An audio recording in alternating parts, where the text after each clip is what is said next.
My name is Wasif, and welcome to the Pumpkin Patch, where we talk about adventures in parenting as well as health and wellness. It's presented by iCare Pharmacy, where I'm a pharmacist and an owner. So if you have any questions about the podcast or need help with a prescription, you can feel free to text me at 780-705-8871. We provide free delivery as well as expert advice all throughout Edmonton, Sherwood Park, St. Albert, Beaumont, as well as even Stony Plain. So if you do like the podcast, please give us a 5-star rating and hit subscribe. Thanks so much for dropping by, and I hope you enjoy our little conversation here. Thanks. Bye. Hi, my name is Wasif. I'm the owner and pharmacist of iCare Pharmacy, and welcome to the iCare podcast. Today I have with me Albert, my friend. Okay, I guess it's reverse camera. Albert, who's a pharmacist. Where do you work? You work a bunch of places, right, Albert? Yeah, I'm a contractor, but I do community, COVID case investigations, a bit of everything, I suppose. Yeah. So he's like a hired gun. So, Yep. Yeah. And then I have Dodo. Say hi. Hello. Hi, Dodo. How are you feeling today? I'm good. I'm just really tired. Yeah. Hi, Daryn. Whoa. Say that again. Oh, hi, Dodo. Hey, Albert. You kind of went into the matrix. You went into the matrix for a second. Wait. You did, man. Your screen's frozen. Yeah, my screen is frozen. Sit. Yeah. Well, hold on. Does it unfreeze? Oh. Did you pay your internet bill? Unless I'm like holding like really still. I'm just throwing my load. Hold on. Do I have to like? What happened? Oh, it just won't. Let's do that. And then, how do I get back in? Start video. You're gonna have to go restart it. There you go. Okay. You're back. Let's try that again, I guess. Wait. Did it? It's still recording. Yeah. You're Whatever. gonna cut that part out. You should just leave it in just for authenticity. I don't know. I could cut part of it out. I'm probably gonna cut it out. I'll be honest. Yeah. Anyways, so yeah, you said hi, Dodo. Hey, how are you, Albert? I'm doing great. How about you? I'm good. I'm just a little tired after making a feast. I know what you mean. Long day. We wanted to do a podcast because we didn't really talk about like the whole eventually like this podcast is not going to be published for a while, but the idea is that eventually this podcast is going to be kind of turning into, I want to say parenting podcast, but it's more going to be like a parenting adventure podcast because we don't really know what we're doing. so you'll be learning along with us. I would not consider myself an expert right now, but we'll figure it out. So yeah. So kind of like two amateurs getting thrown into the deep end kind of thing. Yeah, exactly. Yeah. But like people are going to be watching this video right now, and they're going to maybe think you and me are having the baby, Albert, because Dodo is off screen. But it's not. It's not our baby. No. 21. Carrying this child. Yeah, it's not our baby. Dodo is having the baby. So it's just off screen here. There's a lot of paperwork to get this to work. Yeah. So I want to just start off with a story that happened in January. I've been sitting on this story for a while, but I just didn't get an opportunity to tell it because we kept putting off because we were so busy just doing this particular episode. But Albert, do you remember in January when we had that like huge windstorm and basically like people with anything that was outside on their patio just got blown away? Do you kind of remember that? Oh yeah. I wanna highlight that particular experience to kind of showcase the very different parenting styles that me and Dodo have. Okay. Yeah. Can't wait. So what happened was, like, for some reason, our barbecue, I didn't lock the wheels. Okay. Oh crap. And then my second mistake, just I won't do this in the future. Like, what do you do with your barbecue? Do you remove the propane tank? I actually let mine roll all the way across the yard as well. Oh, okay. So yeah, what happened was, yeah. So, but is yours like on a level surface or? No, it rolled right off my deck. Yeah. Okay. So, so basically, I am in my living room in my boxers, right? Okay. And the wind has picked up the barbecue and it's making a beeline right off the deck, right? And I'm like, well, so be it. See you later, right? And Daryn, she's been having issues with early on in the pregnancy. We were having a lot of issues with bleeding and that sort of thing. And they told her, hey, don't do a lot of heavy lifting, don't do a lot of heavy work. So I'm just like, okay, well, this barbecue is gone. Dodo instead whips open the balcony door and goes running off after the patio door, goes running after the barbecue, and she's holding onto it for dear life as 3/4 of it is like off the deck, right? Oh my God. And then she's just putting her full, she's just like in there 100%. And in my head, I was like, oh my God, what the fuck's going on? Oh, excuse the language. I'm gonna have to take that out. Maybe, I don't know. But I'm like, what's going on? It's like she's supposed to be chilling and stuff, and she's basically like hold my hummus, and she's gone.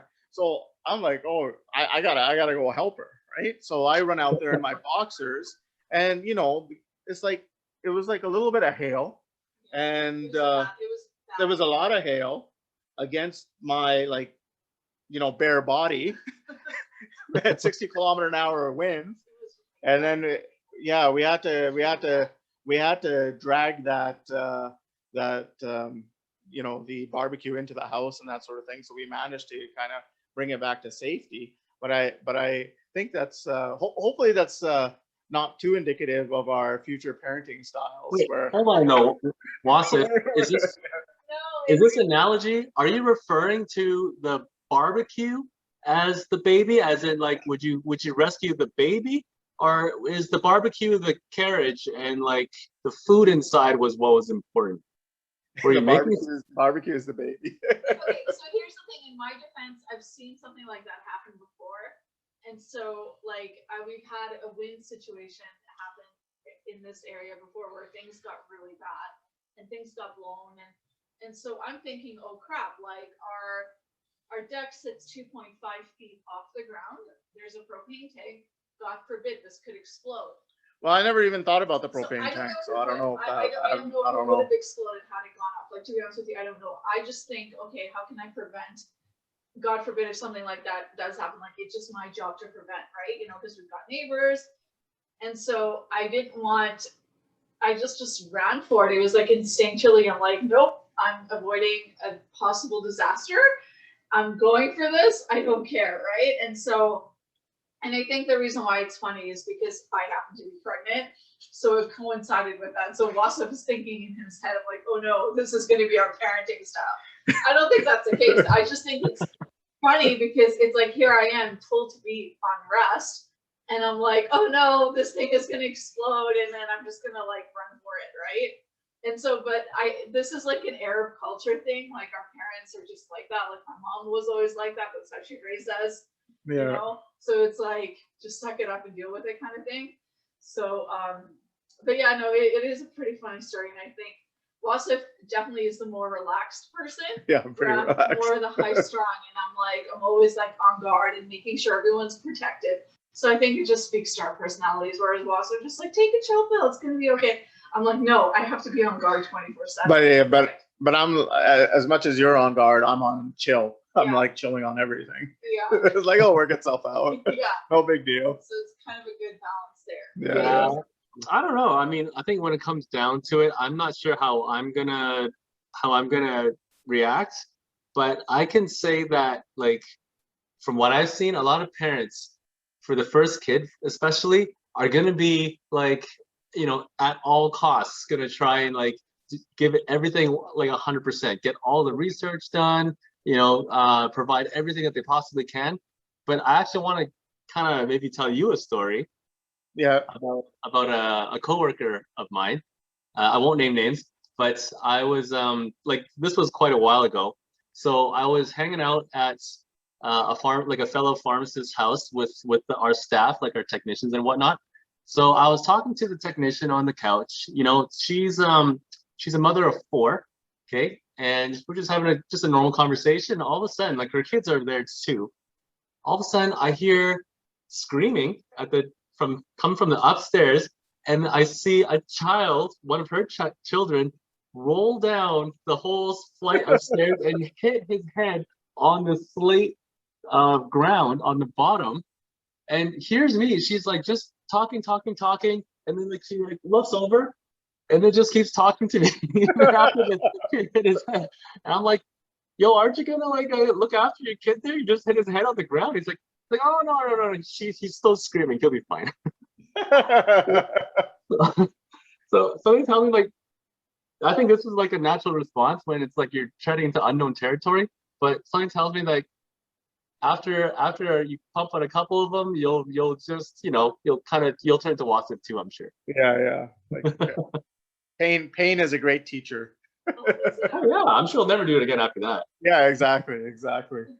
And then the other topic I wanted to talk about, I guess, because we do health and wellness and that sort of thing, is one of the issues that we were having was issues with like antibodies. So, like, are you familiar with, like, you might not be familiar with it, but have you heard of like Rh positive and that sort of thing? Yeah, actually, you mentioned it to me last time too, and I've had another person tell me the same thing as well. Yeah, so the situation was that like if there's a certain antibody that's in the mother, then that antibody gets recognized by or certain antibody that's being produced by the baby, then the mother's immune system can attack the baby thinking that it's foreign and that sort of thing, right?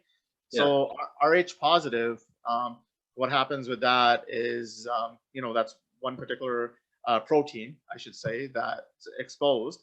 And so you can actually, what you can do is you can get given an injection called a Winrow injection that sensitizes the mom's immune system, so it's antibody, so it's not going crazy with trying to defend itself against this protein that it sees, right?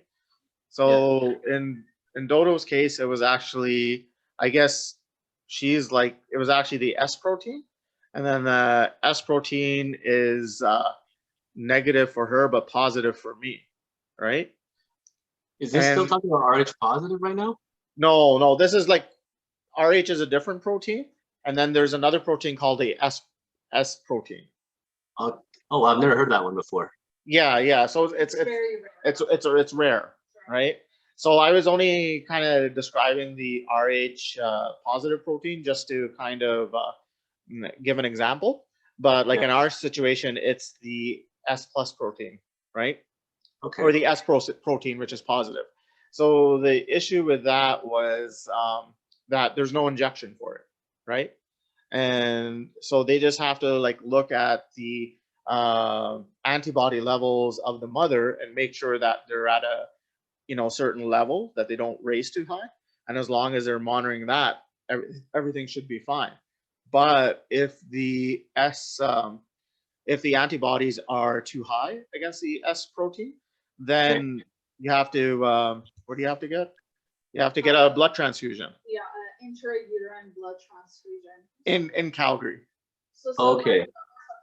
Like it's still at 1, but if it got higher than 1, then I would have to go to Calgary. Yeah, so it was a little scary at the beginning because we didn't know what was really going on, and it was like a confusing concept and that sort of thing. Yeah. But luckily, things settled down, and now it's not. You're still getting checked every 4 weeks or so, right? Yeah, I have to go April 11th. I have to go in again. Okay. Yeah, that week. So it's still at 1, and then so and it's like every 2 weeks I gotta go in for appointments and check, but it's related to beta thalassemia. Oh. Yeah, I guess I looked at the blood test, and I haven't done my blood work yet, but the assumption is that I have beta thalassemia as well, but we have to get him to check in. Oh, okay. So one of the things that they were saying to us was that for me, because okay, so it could have happened either two ways. If I've had a blood transfusion, which I never had, or a miscarriage. And I know that I miscarried back in January of last year, 2020. It was a micro one. So I was about to get pregnant, but it didn't happen. Yeah, that's so, true too. So it could Yeah. be that too, but it's also, from what I understand, because I have low iron. So I have the beta thalassemia gene, which is very common in the Middle East and like Asian. But the S protein is from me, right? That's the assumption, though, right? We don't know yet. We don't know for We sure. don't know yet. Yeah, they don't really know. So we have to see if you have the beta thalassemia, and then they will know if that's from you. Oh, I see. So that's what we understood it to be. So I know. So this is the funny thing is, which brings me back to this one time 20 years ago, 1999 actually. I had genetic counseling done because that's when they discovered that I had beta thalassemia. And so I remember the genetic counselor at the U of A told me, she's like, well, when you get married, you have to come in. You and your husband or your partner has to come in into genetic counseling to see if that's a possibility. Because if both of you guys have the beta thalassemia, you could possibly have like a really anemic kid. But so far the tests have proven otherwise, and knock on wood, we're good.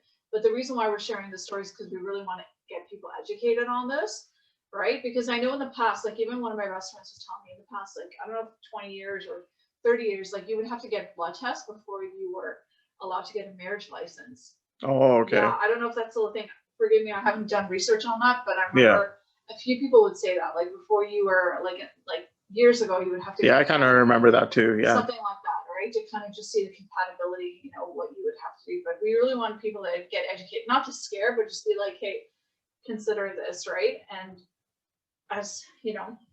Yeah. If I had known, like maybe the genetic counseling would have been a good idea or whatever. And we would have had a heads up about it. Obviously doesn't prevent people or couples from having kids, but the more you know, the better prepared you are. Yeah. I'm just wondering, like, is this counseling? So does it just kind of go through potential risks, or is there actually like a blood test involved? Just to. I don't remember. Again, this was in 1999 when like they were like telling us this, but yeah, it goes through like information sessions.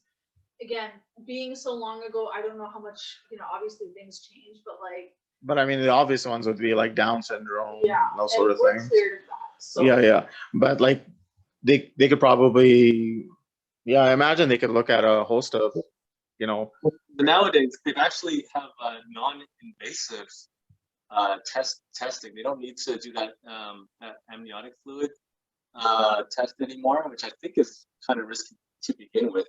But like the test will screen for, you know, like the trisomies and whatnot. And like for example, I was told that now these tests will give you. It's still not a guarantee though. Like it's still apparently just an odds or like a ratio of it happening. So there's always that chance. So I guess that the counseling might still come to play. But if they have this as part of the routine screening, I don't. You know, then at least people would be more educated about what they're getting themselves into. I don't even know if this S gene or RH factor, if that's part of the testing though. I've actually never heard of it until you brought up just now. Yeah, so, I'm not too sure if that is. I guess like in terms of beta thalassemia, maybe if both parents have beta thalassemia, that there's an increased risk of getting the S protein. I don't know though. To be honest, I don't fully understand it because it was quite confusing when we were in it. I didn't understand is because even the doctor, our neonatal, perinatal doctor told us like the S gene is so rare. Yeah, she said it was rare. It was really rare. But she also said it was rare for it to cause issues as well. Yeah. So we don't know. That's the thing. Maybe this is a new thing. I have no idea either. I mean, I think it just is one of those things where, you know, we're just trying to they're just trying to prevent any kind of harm to the baby, right? Or any kind of, you know, in the event that I do have to go into a transfusion, right? Like educate us and let us know like what to prepare for. So I don't know, it's a confusing topic, but the more people talk about it, I think the more information will be out there. Yeah, for sure, definitely. Yeah. I mean, at the end of the day, I'm sure all of us, like, we want all of our children to come out perfectly healthy. And, for sure. Yeah. So I think this kind of education having all these screening tools at your disposal. I'm sure they didn't have all this stuff, back when we were born, right? So it's kind of Yeah, I would think. yeah, So, for sure. Or you just have a baby, like or when in our parents' days, it's like whatever, you just have the baby. Yeah. yeah, just smoking and drinking throughout the whole pregnancy. They didn't know. Hey, can you, Albert, on your end, adjust the volume a little bit or Like higher or lower? higher? Higher. I can adjust my volume internally. Like Internally? outside. Okay. I think maybe it's because it must be just the audio off the phone. You're like yeah, it's a little robotic or whatever. But we'll Is it know for really? next time. Yeah. Okay, I'm gonna have to buy myself a non-Apple device to. That's the problem. Yeah. Yeah. Oh, no worries. I'll just say And this for now. Oh yeah, sure. And then yeah, the last thing I wanted to talk about was, when me and Daryn first got married, she the whole family was, especially on her side, was and not in a bad way, not in a malicious way, but they were like, you're gonna move in with Wasif and make sure you cook him healthy meals, get him in shape, make sure he loses that weight. And then, yeah, Daryn has a very exciting announcement today. What's your announcement, honey? I got gestational diabetes. That's right. Oh no! Wasif wins again. Wasif So broke Daryn. okay, so here's the thing. So my doctor, Oh no! you know, Wait, is it from your cooking, Wasif? no. Okay, this is the part where I screwed up. Okay, this is completely on me. I'm gaining very healthy weight in this pregnancy. This is what my doctor said. But here's the thing with me. I think I'm just sensitive to sugar. And so what happened is I ate way too much carbs during this pregnancy. Like way too much. Like I just crave bread all the time and sugar all the time. And I just didn't think about, oh, you know what, Daryn, you can get gestational. It's like, whatever, I'm good. Like I'm healthy. I've got, good, whatever, I'm fine. I didn't really think it was a big deal. But the thing is, it runs on both sides of my family, right? So my mom, all of her family, all of her sisters had very highly sensitive, high risk pregnancies, even though they had their kids very young. Like my aunts, they all had their kids in their early 20s. But for some reason, like that side of the family, like has always been like on bed rest, multiple miscarriages, stillbirth, and gestational diabetes. It's just maybe a genetic thing. I have no idea. She's got 10 sisters, or 9 sisters, I think. I don't know. 9 sisters? That's crazy. 9 sisters. You have 9 sisters? Like her mom does, Yeah, yeah. my mom's side is like 9 sisters and 3 brothers. So Oh my god. I decided, whatever, I'm having the time of my life. I'm craving all this food. I'm gonna enjoy it. And then it's like, oh, Daryn, your sugar is way too high. But the thing is, when it comes to the test, this is the part where I don't understand, because like, and I asked my doctor about this too. Like I asked both my doctors. So the initial screening is that, you were not allowed to eat for 3 hours. So I had stopped eating that day at like 9 or 10. And then for the first screening. So I went in at 7:30. Nothing in my system. They made me drink a 50-gram glucose drink. That was like, oh my God, I felt like garbage when I did that. Made me wait an hour. They took my blood work. Okay, your screening, your test came back high. They're gonna send you for another one. So I'm like, okay, maybe it was a false positive because my sister had a false positive too. So I went in. This time I fasted for about 13-14 hours, and I drank water the whole time. So I waited about a week before I redid the test. And then I did, a week and 2 days, try to eat relatively healthy. And then I did the test. And then, so they took my blood work at first, and they're like, well, we're going to have to check your glucose level, because if it's high, we can't get you to drink that stuff. So my glucose levels came back perfect. Like everything was fine. So they did the test. So at 10 o'clock, so they took 2 vials of blood at 9. Made me drink a drink thingy, 75 gram this time.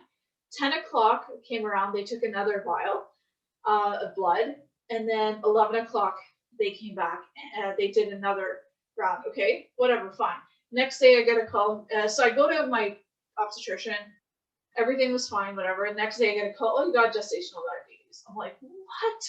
So I don't know. I just don't know if the test itself, I don't know, like I shouldn't question medical professionals, but I'm wondering, like, I drank a 75-gram sugar drink.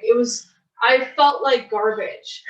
Like, maybe. Well, yeah, that's the point, right? The point is to test your system, right? That's why they give you so Is much. it like the rate at which the sugar gets processed? Like, I don't really understand this test. Like, I don't understand. Like, I have no idea. Well, like it's the rate at which your body can remove the sugar from your bloodstream to the muscles, right? Albert, you'd agree? Yeah.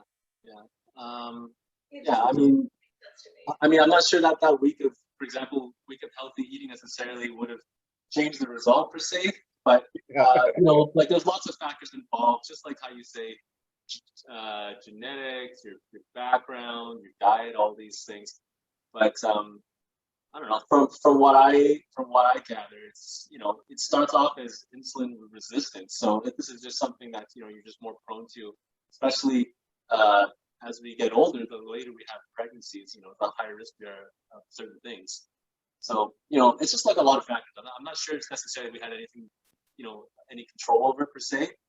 But yeah, it's a sucky diagnosis to get for sure. And It's okay, and I learned my lesson. So as soon as I got the diagnosis Friday morning, and it's funny because at that point, like it was Friday morning, I had eaten, it was in the afternoon. I hadn't really eaten that much. Like I wasn't really hungry. And then my diet, just like the last 4 or 5 days, like the last, 2 days, has completely been different. Like I haven't touched anything, like, I don't know. I just followed, like I went on a Diabetes Canada website and I just started like, I don't know, last 2 days I've just been eating so healthy and in portions and every 3 hours. So what are some examples of low glycemic index foods? And I guess we should just define low glycemic index. It's like at the rate at which it releases the sugar. like the way, yeah, that's the way I describe it to my patients. It's like low versus high glycemic index is like how big of a wave of sugar are you introducing to your system at a time. Right. So for example, you could have a low glycemic index food item that has 50 grams of sugar, and a high glycemic index food item that has 50 grams of sugar. But the way it gives off to 50 could be like slowly over the course of 4 hours versus in 10 minutes. So so that's kind of how I describe it. So you're always trying to aim for something that's like a really tiny wave. Yeah. So what are the low glycemic index foods that you've looked at? We bought that bread. So there's, my sister introduced me to this bread like a few weeks ago called Carbonate. Yeah. It's like from Costco and it's got 0 sugar per slice in a bread. So I eat 1 slice of that during like snack time with peanut butter. But it's like a grainy bread, yeah, it's right? a grainy bread, and then I have lentil. I just made like a Middle Eastern lentil soup, and then just protein, because one of the things that my doctor said that my iron was really, really low, which is not surprising.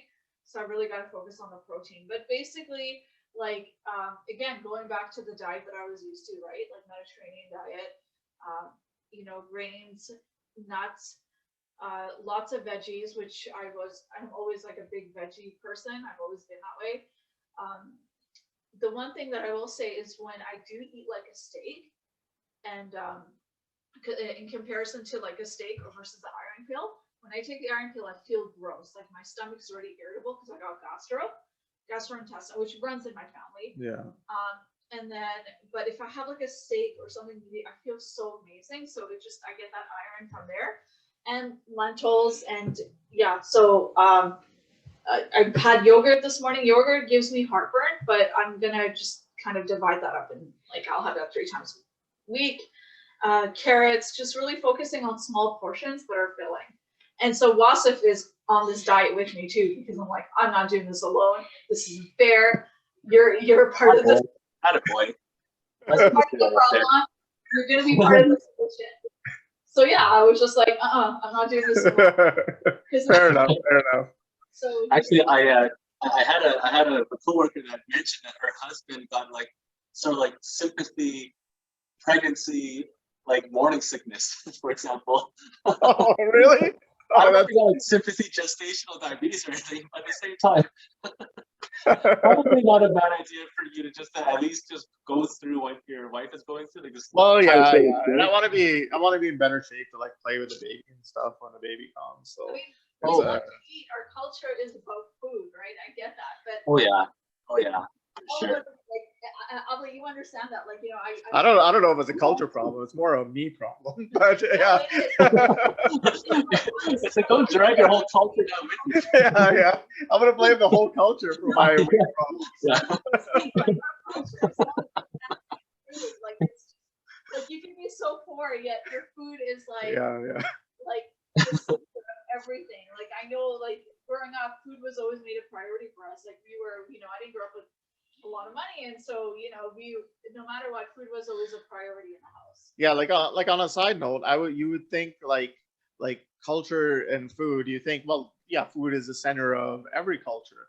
But I don't know if this is off base or not. This is a little off topic. But like you grew up Dutch and their food is quite different. But I'm an Arab who lived in only in a Dutch country for only 6 years. Yeah, but what is the Dutch attitude towards food is what I'm It's asking. not important. It's not important. See, that blows my mind that you'd have a culture that is not important. The It's not only important. It's just that at the time in the 90s when I was growing up, the only way it's important is the countries that they colonize. They love the food of the countries that they That's true. colonize. That's true. But They that's love the fine. Indonesian food and those sort of things. That's true. Wait, hold on. What do Dutch people generally eat? I'm maybe What just- do Dutch It's people very eat? small Yeah. portions, but I remember. What do Dutch people eat? It's just basic your meat and potatoes, right? Well, like the sardines. The sardines, which is healthy, and the herring, like fish is Yeah, fish is big, yeah, right? fish because they're on the ocean, right? So That everything sounds is healthy. Yeah, it's pretty healthy. It's healthy for it's sure. Small portions and fish. That sounds really healthy, actually. yeah. Oh yeah, no, it's super And healthy. kale and Yeah. it's good food, but it's very bland. It's very bland. That's the only thing. That's why I was saying like Dutch culture doesn't seem to Enjoy life. no, not enjoy life. It's just food is not as important. But here's the thing, though. They colonized a bunch of countries, right? And then it's a very multicultural country, like it Yeah. always has been. So they like the native Dutch, right? That's who we were talking about, but not the people, the immigrants, or you know, the Indonesians, the Arabs, the Turkish. Like they love our food. So the native Dutch really enjoy people's cultural food, right? Like I remember we had our Dutch neighbors over. They loved coming over for dinner all the time, and we fed them, you know, tabbouleh and hummus and the kebabs and all that stuff. So yeah, I mean, I did grow up in different cultures where, like in different countries where the food wasn't really prioritized, but when it came to other people's food, it was like a big thing. Have you ever had Dutch style potatoes, Albert? Like potato fries? No. Like it's kind of crazy. What they do is like they take the potatoes and they make it like into like a cone, like a ice cream cone sort of thing, and then What? they put Wow. yeah, like they roll it I'm up, learning a lot. right? So you're holding this cone and it's Yeah. just filled with fries, and then they put a giant dollop of mayonnaise in the right on top. Oh, Or peanut sauce, I- and it's the best thing ever. I do know exactly what you're talking about this. Well, when we were in Belgium, Yeah. they made sure their fries, and you know, we thought the fries itself was really good, so we ordered it quite often, and then they would put mayonnaise on it. But what you guys don't know is that they have a even better sauce that they don't even offer you. It's called actually, hold on a sec. I'll be right back. Okay.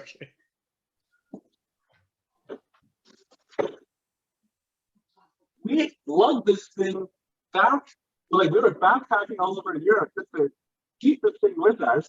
It's called andalou sauce. I don't know if you can read it from here, but it's like Oh. imagine it's like half mayonnaise, half like I don't want to simplify it by just saying ketchup, but it has like a spicy, like tangy, tomatoey sort of thing, and that is perfect on like literally anything. Like So- you're showing me like the andalou sauce.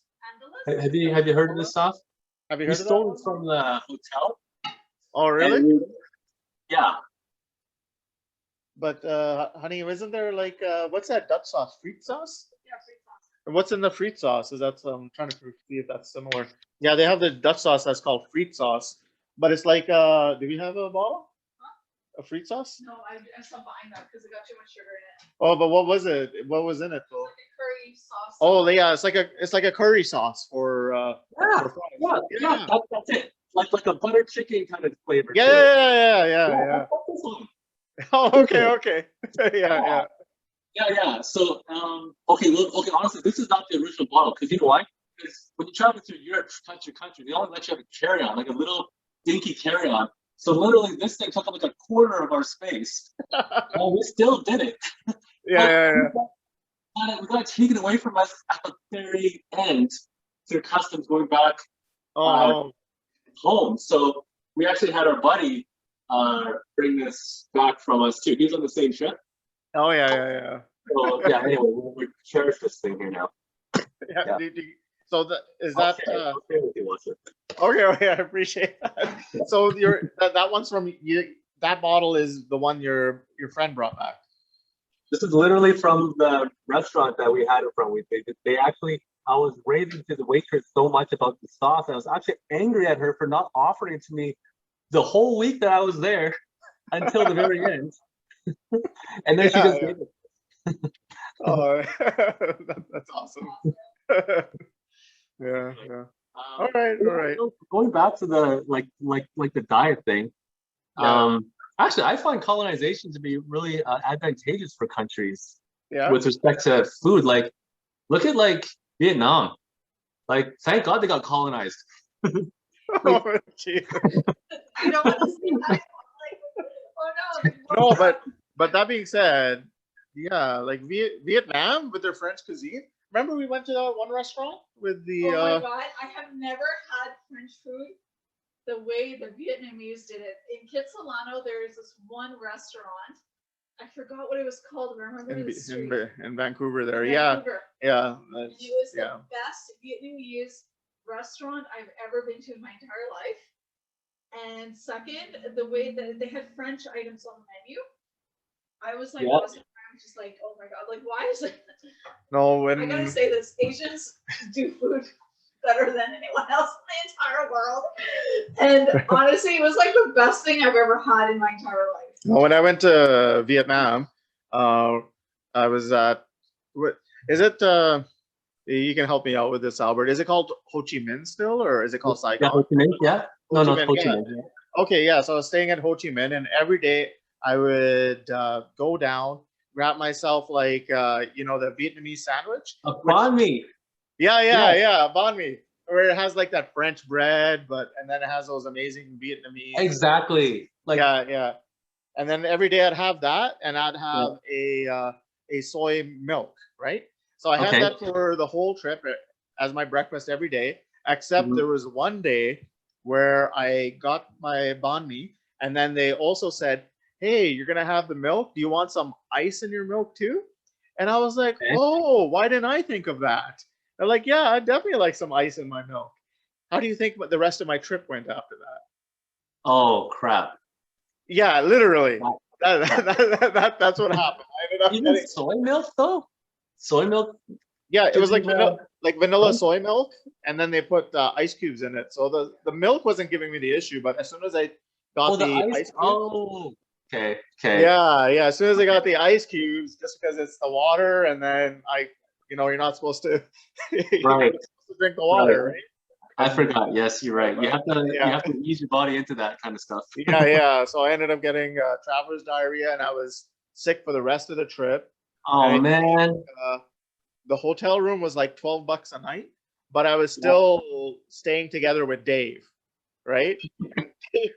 And Dave didn't get a separate room, and he somehow ended up. I don't think traveler's diarrhea is contagious, but somehow he caught it from me. Well, someone wasn't washing their hands. I watched it. No. Well, you know what? In my defense, there was crap everywhere. I'm so sorry. Oh, hey, Was, did I ever tell you that story about the time we went to Mexico? What happened? No, I know you about getting bit by mosquitoes. I remember that. Yeah. So we went with our pharmacy crew. Remember after we all graduated? I don't know if I told you.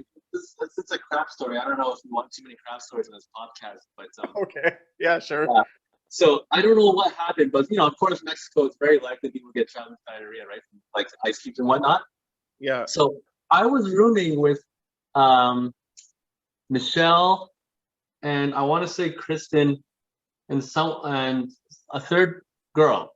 Okay, like Yeah. we're all like the singles. Okay, and then at some point in the trip, someone in my room got some diarrhea. Okay, Yeah. and then it just kept going on and on. Like there'd be like, then I think two of them got it, then all three of them got it. So then at nighttime, like I could see like while I'm sleeping, I could see like the light turning on, someone going to the bathroom, taking a dump, like getting some diarrhea out, right? So then in the morning, and then so like I start to not feel too well either, right? Right. So Yeah. I want to extend a courtesy to the women in my room by not shining a light on everybody when I'm going to the bathroom, right? It's like one of these sort of open bathrooms, like there's no door per se.